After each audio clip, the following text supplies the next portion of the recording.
கிருஷ்ணகிரி மாவட்டம் பர்கூர் சட்டமன்ற தொகுதியில் திமுக சார்பில் தற்போதைய சட்டமன்ற உறுப்பினரான மதியழகன் மீண்டும் போட்டியிடுகிறார். இந்நிலையில் இன்று தனது வேட்புமனுவை தாக்கல் செய்தார்.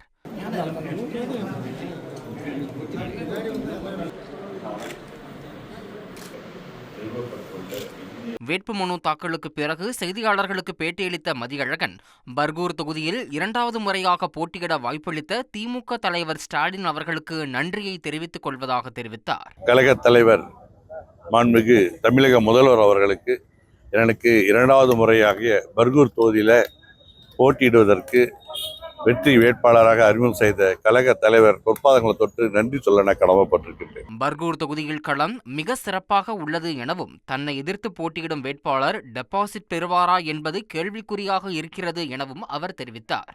இப்ப எனக்கு எதிராக போட்டியிடுற வேட்பாளர் டெபாசிட் பெறுவாரா என்பதே கேள்வி. நான் பொய்க்கு சொல்லல.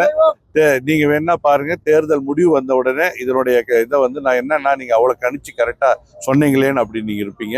1,26,00,000 மனங்களை வென்ற தந்தை டிவி யூடியூப் சேனல். தவிர்க்க முடியாத தம்ப்நெயில்ஸ், கலக்கலான கான்டென்ட்ஸ். நீங்களும் இந்த குடும்பத்தில் இணைய இப்பவே சப்ஸ்கிரைப் பண்ணுங்க. அசுரபலம் கொண்ட எங்கள் டிஜிட்டல் கரங்களில் உங்கள் விளம்பரங்களை சேர்க்க வாட்ஸ்அப் பண்ணுங்க. 8939888378. Email advttv@dttv.in.